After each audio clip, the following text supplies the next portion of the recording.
Good morning everyone. So for our today's ride, aakyat tayo ng Tagaytay. Pero yung route lang natin will be a little bit different. So instead of taking Calax tapos akyat ng Santa Rosa Tagaytay Road, ang gagawin natin is diretsuhin natin tong SLEX going towards Calamba and then punta tayo ng Santo Tomas, Batangas. Okay, so nabasa. Okay, nabasa. Ayun, so dadaan tayo ng Santo Tomas kasi today will be a group ride. May mga dadaanan tayong kasama for today. As mentioned kanina, today will be a group ride. Total of 3 riders tayo today. So yung dalawang riders na kasama ko are both my friends from high school. So yung isa, magmi-meet kami dito sa may Caltex Mamplasan. And then after namin mag-meet sa Caltex, diretso kami ng Santo Tomas, Batangas. So yung isang rider kasi na imi-meet namin is galing from San Pablo, Laguna. So we decided na mag-meet na lang sa Santo Tomas, Batangas. Then we'll take yung Tanawan, Batangas route going to Talisay. And then akyat na lang kami ng Tagaytay. Either using the Ligaya Drive or yung Sampaloc Drive. Okay, approaching Caltex Mamplasan na tayo. So sa mga riders na madalas na magpunta south, alam nyo ito, Caltex Mamplasan, madalas na meet up going south kasi unang-una medyo maluwag yung parking, tapos marami kasing shaded areas dito, so maraming puno. So while waiting, medyo may matatambayan kayo. And then of course, merong Starbucks. Pwede mo nang magkape if may mga inaantay pa na kasama.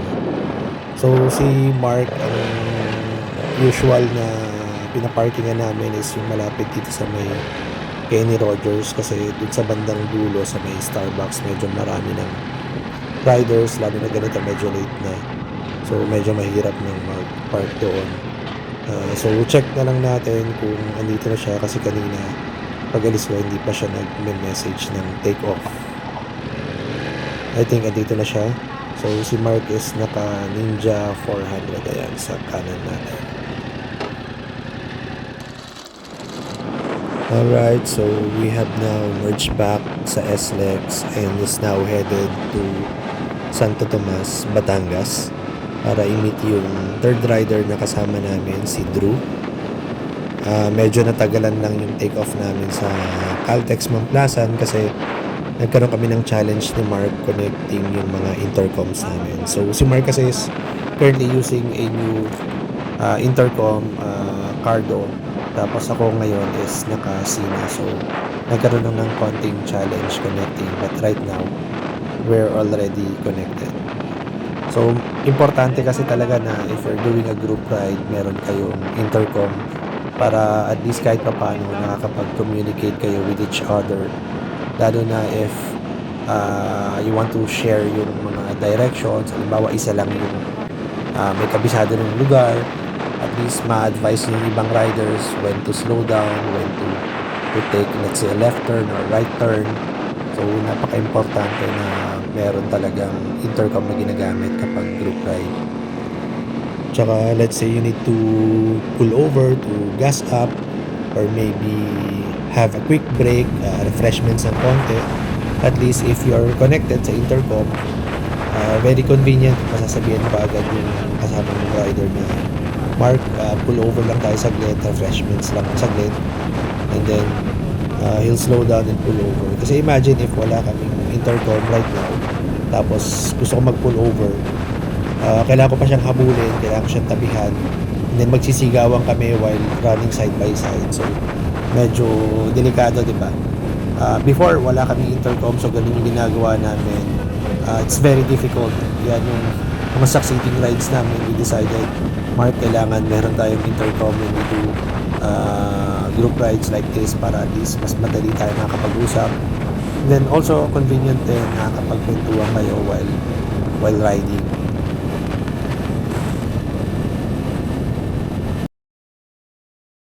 Nandito na tayo sa Santo Tomas, Batangas. So, pick up yung take off na kami from here going to Tagaytay. Magandang buhay.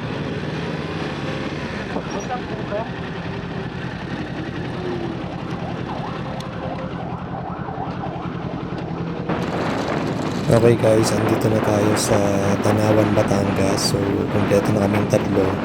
Si Mark and si Drew, andun sila sa harapan ko. So, nakakatuwa kasi ang ganda ng weather ngayon dito sa Batangas. Kaninang umaga kasi we were hesitant to push through with the ride kasi nga ang lakas ng ulan kaninang madaling araw. Tapos, nung umaga naman medyo makulimlim tapos parang may konting ambon. So, we were messaging kanina, itutuloy ba namin? But then, since matagal na kaming hindi nagra-ride, we decided to push through na lang din. And then, as it turns out, good decision pala kasi ang ganda ng weather ngayon. Perfect for motorcycle riding.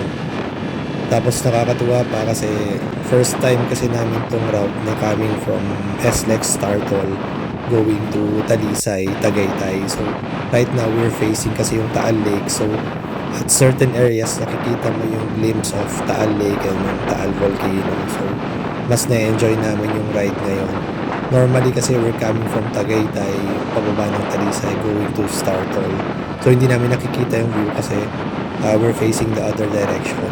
So, nung na-experience namin to, mas recommended to sa mga riders kasi with this route, nakaharap kayo sa Taal Lake, sa Taal Volcano.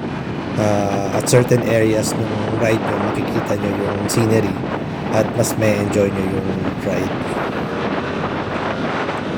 Ang maganda rin pala kapag mag-ride kayo dito is maganda yung kalsada. So, makinis siya tapos walang masyadong lubak. And then if you'll notice, may konting twisties din. So, may enjoy nyo yung ride nyo rito. Konti lang din yung mga sasakyan. So, perfect siya for chill ride. Tapos kapag andito kayo, pwede nyo na rin pasyalan yung Bañadero Baywalk. So malapit lang siya sa boundary ng Talisay tsaka Tanawan. So actually mamaya dadaan tayo dun saglit kasi si Drew apparently hindi pa pala siya nakakapunta dun sa Baywalk. Kami kasi ni Mark parang twice or thrice na kami nakapunta. But most of the time, galing kami dito sa Tagaytay side. So, bumababa kami ng Sampaloc Drive going to the Baywalk. So, first time namin, napupunta kami coming from Tanawan side. So, left turn siya if you're coming from Tanawan and then if you're coming from Tagaytay. So, it's right turn after ng boundary ng Talisay. So, may mga signages naman at will guide you kung saan kayo dito going to the Baywalk.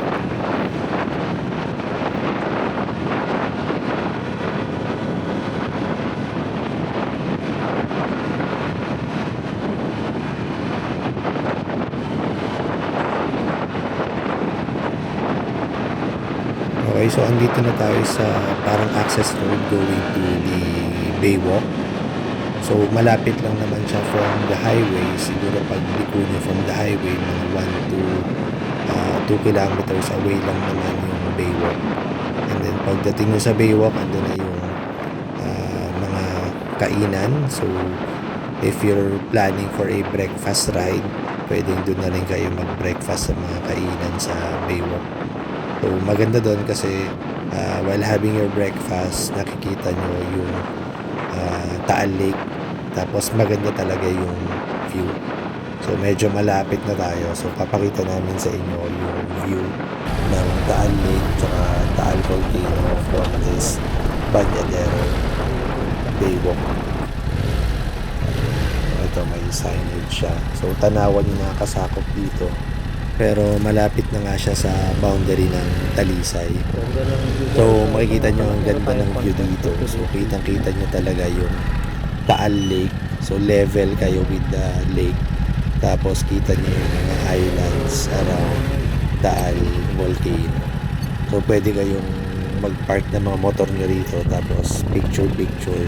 And then dito sa kabilang side, andyan na yung mga kainan. So baba muna tayo para makapag-pictures tayo ni Mark tsaka ni Drew.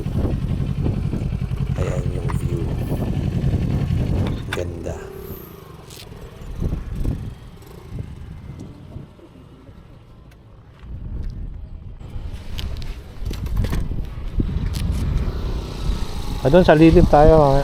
Lilim oh. Picture muna. Sige, park ka muna. Ha? Hindi, matagal na to. Matagal na sila pumupunta rito eh. Renovated, no? Oo. Pero huli po sa namin, buo ko mga Buo pa tong harang oh. Nawala na yung harang eh.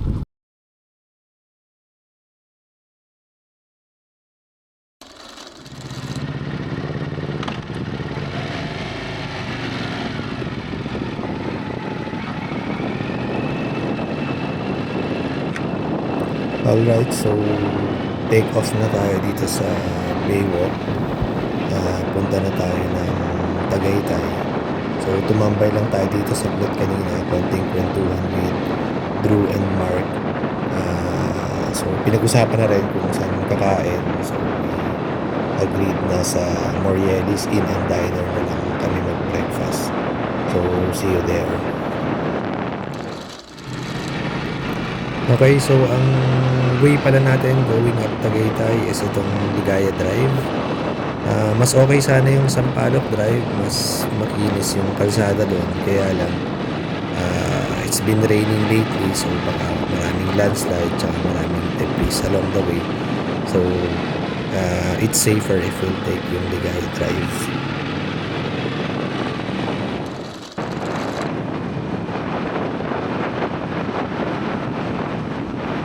Okay, right now, andito pa rin tayo sa Ligaya Drive. So, we're still traversing itong Ligaya Drive. But I think we're halfway to our ascent, papuntang Tagaytay proper. So, I think in a few kilometers madadaanan natin yung parang arc ng Talisay, Batangas.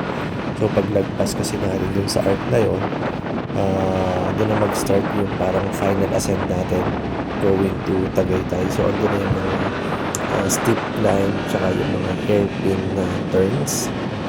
So ayun, ganda ng view dito. So ito na yung sinasabi ko ng arc. So paglagpas natin dyan, so pag start na yung mga steep climb natin going to Tagaytay town proper.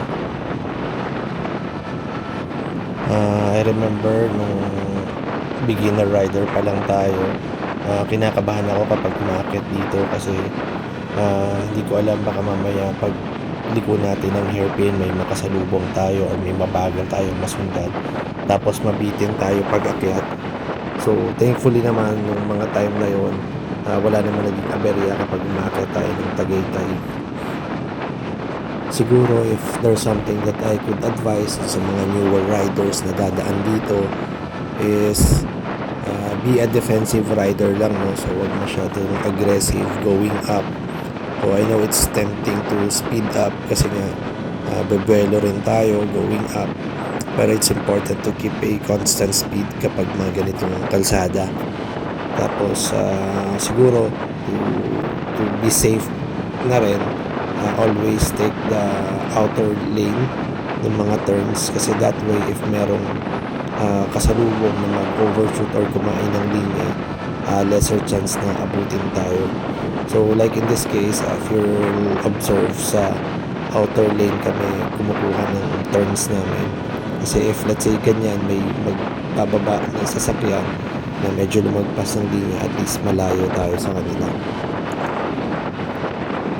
Tapos of course hindi may iwasan, minsan gusto nating mag sightseeing. Siguro pili lang tayo ng mga safe spots para mag-take ng pictures dito kasi I know it's tempting kapag nakakuha tayo ng magandang pwesto, pero let's consider yung safety rin. So baka mamaya dun tayo huminto sa mga lugar na alanganin. So yun lang, yun ang mapapayo ko kapag dadaan tayo rito. Okay, so medyo malapit na tayong makaakyat. I think just a few turns andun na tayo sa taas. So, uy, ang ganda nitong parang bahay. Medyo nakakatakot na kasi parang nakahang siya, pero I'm sure ang ganda ng view dyan sa taas. Ayun, so I think just a few more turns andun na tayo sa Tagaytay proper. So dito sa area na to mukhang maganda rin yung view. If you'll notice, may mga riders tayo nakastop dyan, nagtitake sila ng pictures.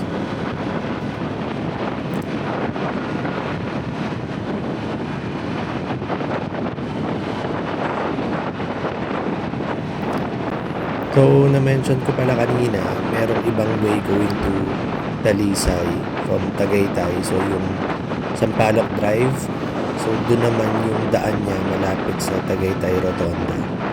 So, siguro next time na pumunta tayo dito sa Tagaytay, we'll try to traverse naman yung Sampaloc Drive. I-vlog din natin para makita ng ibang riders kung ano naman yung type of road na madadaanan nila if in case doon nila i-try dumaan going to Talisay or pababa ng Talisay.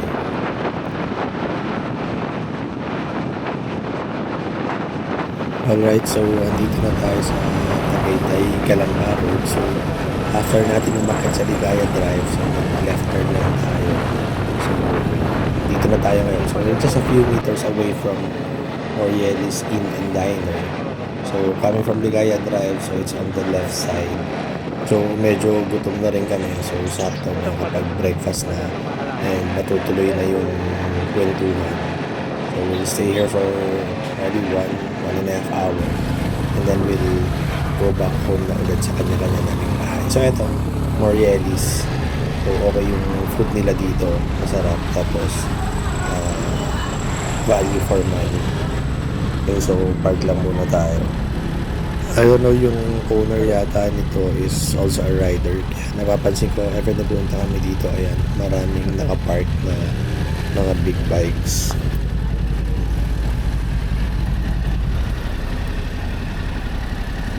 So, I'll cut my vlog here na lang muna and then I'll see you all on the next ride. Bye!